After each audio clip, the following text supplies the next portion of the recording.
If you've ever raised Facebook ad budgets and watched your CPA spike, ROAS drop, and performance die overnight, then this video will fix that. This new Meta-Andromeda update isn't the problem. The real problem is most advertisers are scaling budgets in a way the algorithm simply can't support in 2026. In this video, I'm breaking down when not to increase budgets, the exact percentage increases that don't reset learning phase, and the exact scaling method and framework we use to manage over $600 million in ad spend at our agency. If you bought anything online in the last year, there's a very real chance you bought it from one of our ads. And the same scaling systems and psychological triggers that made you buy are exactly what I'm going to show you how to use in this video. Most advertisers don't realize they're breaking the algorithm while trying to scale. Their strategy looks something like this. They're only scaling with 1 to 2 ads. They're spiking their ad spend by 100 to 500% in a single day after seeing good performance. They're not cycling in new creatives weekly, or they're segmenting the exact same audience by creative type. So just to show you what this looks like, that a lot of people are using these strategies is, they have the same audience multiple times, and they only have one creative in here. The other thing they're doing is the moment that they see a good ROAS, they're taking their budgets from say $20 a day to $90 a day, and then from $90 to $250 per day. Or they simply are just scaling with 1 to 2 ads, and they're simply just not cycling in new creatives. And this strategy is broken. And the problem with this is if one ad fails, the whole audience will take in performance. And then spiking costs by 100 to 500% in a single day, if that performance doesn't hold after you've scaled too quickly, you've now burnt that entire ad budget. And not cycling in new creatives causes ad costs to rise quicker, ROAS to drop faster, preventing long-term scale. And segmenting that same audience by creative type, ad budgets go up, forcing spend to overlap between audiences, raising your own CPMs and ad costs. So instead, this is the setup we use at my agency with all of my private clients, from big brands to even smaller everyday brands that are taking the internet by storm. So now we're gonna hop into my screen and show you exactly how to do this from start to finish, so that way you know how to scale with this setup, covering everything from the strategy and all the things you need to know. So first things first, you've seen on YouTube that other people are recommending the one campaign method. That specific strategy works if you already have a very dialed in ad account or are already spending a ton of money on ads, where Meta can automatically take the reins and do it all for you. But for the average marketer and somebody who's trying to get up to those $1,000, $2,000, even $5,000 days, there's a strategy before that that absolutely crushes it and allows you to get to those stages. And so step 1 of our scaling strategy is the 4 campaign method. And this is where you'll have a creative testing where you dedicate budgets towards new creatives only. Inside of your creative testing, you'll have multiple audiences in here with multiple unique new creatives that you've never tested before. And this does a few things. This allows you to dedicate budget to ads that normally wouldn't get spent in your other campaign. Because all of us have seen one ad eat up a ton of budget and our other creatives not get performance. This ensures that we're sending budget to new ads, allowing us to find what works. Once we identify specific winners, where we're getting 8, 6, 15x ROAS on these creatives, we're simply going to move to step 2, which is copying these and moving them into our scaling audiences, which are retargeting, Advantage Plus. This allows them to automatically start taking off with additional spend, and it provides us with multiple ads that are getting even spending. You no longer will see an ad that is spending $1,000 and a bunch of other ads that have only spent $5. Now what you'll see is all of these ads are spending $100, $200, $300 and getting even spend, because we've already validated them, proven them, and now they're taking off inside of our Advantage Plus, inside of our interest testing, which makes our audience more stable for scaling. And the best part about this is because we have so many creatives in here, if one ad fails, we have 11 more ads to keep going. If another fails, we have 10 more to keep going. And because we'll always be cycling in new creatives every week, we will never have to worry about performance fluctuations, and we can constantly be vertically scaling our budgets, which moves us into step 3, where on the audience level, we'll initially be scaling by ad set, where we can actually move the budgets up vertically in increments every 3 days of 20%. This ensures that you don't reset learning and you can gradually get out of it while stabilizing performance to its maximum efficiency. And as you get to higher scale and you start crossing multiple 100-day daily spends on audiences, 200 daily spends, you can migrate that to a CBO and continue that performance. At that point, we move into step 4, which is where we can begin to increase our budgets in increments after $500 daily in spend by $100, $250, $500 every 3 days. This ensures that we can rapidly scale up our budgets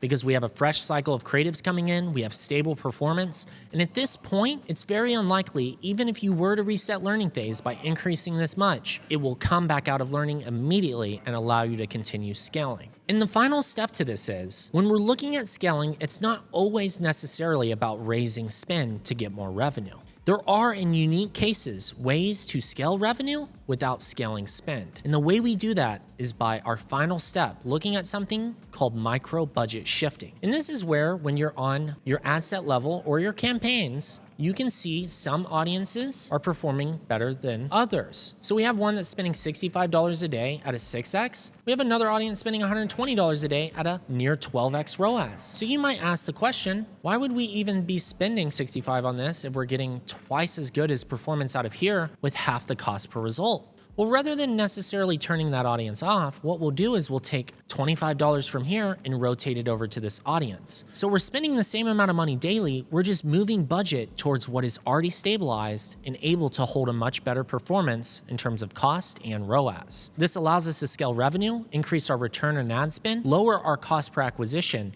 without spending a single penny more. And as performance stabilizes, we can then continue to scale up vertically. And in 2026, creative is everything. And without it, it makes it almost impossible to scale. And where it gets really crazy is when you introduce the right creative in the right creative volume with proven psychological triggers. And most likely, the same psychological triggers that have worked on you without you even knowing by our brands or others. So here we are inside of Foreplay, looking at the ads from a brand called Rise. And they're running over 5,500 active Facebook ads right now. And what you'll find is every creative is 100% unique. And the reason this is so important is because this ensures that we're constantly hitting different formats that appeal to different people. Some people care about features and benefits of a product. Some people are logical thinkers and want to know the science behind the product. Some people need to be educated and want to discover and learn how to use the product. Some people want a full product demo to get comfortable with how the product works before they even buy. And others simply only care about whether or not individuals have recommended this product or left good reviews stating that the product is as advertised. And these are both different personas, but also different types of ways that people psychologically think about buying, and having these different creatives triggers each of those emotional moments for people to make a decision on whether or not they'll purchase. And sometimes it's not as straightforward as somebody only wants to see a features and benefits ad. They need to see every creative format to flow through the process to cover every objection they need to buy. And so this ensures that we're showing multiple unique creatives appealing to all of those different psychological reasons that people make decisions. And so by having all these unique creatives, where we have our features and benefits, we have a product walkthrough UGC video, we have a 200,000 plus 5-star reviews, we have ingredient breakdowns, special offers. And as you'll notice, no creatives are alike. Every format is different, and this is all by design. And if we look at another brand here, Loop, where they have multiple different creatives, they have testimonials, they have videos, UGC creators, they have special offers with 3 pairs in 1 box. They show how to use the product. They show comparisons breaking down the other alternatives that people might use. They show lifestyle shots to paint the picture of who their audience is. And most importantly, they identified personas to target audiences beyond just the core audience that predominantly buys from them. This allows them to take spend levels from $1,000 days to $5,000 days, even $10,000, $50,000 days in spend. And the way you do this is not just by unique creative formats. It's by building out custom personas that are totally different from every audience. And the easiest way to understand these different personas is by quite literally, when we look at Loop earplugs, we can see their personas quite visibly already put on their website. And they break these down in their ad creatives so effectively. The first persona is the work from home audience, somebody who's trying to focus, dive deep into their work. The other person is somebody who simply goes to concerts and they want to block out that noise for ear protection. Another person is who's trying to improve their better sleep, improve their fitness by getting better sleep quality by reducing the noise. Another person is socializing. They're in social environments, they still want to have conversation, but they want to block out all the noise around them so that way they can be more present. And then we have parenting, so that way they can move on with their daily life without having a ton of stress. All of these personas are very different. Somebody who's going to concerts and partying on the weekends might be very different from somebody who's a parent. Somebody who's in fitness and trying to maximize their sleep quality might be very different from somebody who is always going to socializing and networking events. And same thing from the work from home office persona. Each of these personas appeal to different demographics and allow them to scale spend in multiple audiences at once. Now for the third step with your creatives is creative volume. It's not just about having different personas. It's not just about having unique formats. You could have 3, 5, 10 personas with 3 to 5, 10 different ad formats. But the final stage that brings this entire plan to fruition so that way you can maximize your scaling plan is by having creative volume. And the way that these brands are doing this, like Haas, where they have 220 active ads, they're leveraging UGC creators where these personas are there. They have different ad formats, and they're able to have hundreds of people in their community making videos for them every single day where they're launching tons of different ads. And they have multiple ad accounts where they have over 11,000 active ads as we speak right now with all of these different unique creatives in high volume. This ensures that Meta always has an arsenal of the maximum number of creatives to deploy, ensuring that all spend levels are met and performance never spikes, never drops, and stays consistent on an uptrend. And you'll see this like our client, Kiara Eyewear, who went through our mentorship, has 740 active ads and is scaling like crazy using this exact strategy. In 2026, creative volume wins, but only if you follow all of the other steps that I've mentioned in today's video. So now I just broke down my entire scaling strategy with Facebook ads in 2026, where I covered the account structure, how to increase your budgets, the 4-campaign method, how you can micro-shift your budgeting, creative rotation, persona expansion, the 3-day scaling method, and once you pass $500 a day, how you can rapidly increase budgets, horizontal and vertical scaling, as well as the creative diversity, ad formats, and creative volume you need to scale. And if you want to see exactly how we are doing our targeting after this new Andromeda update, I put everything for you in this video right here. I'll see you inside that video in just a second.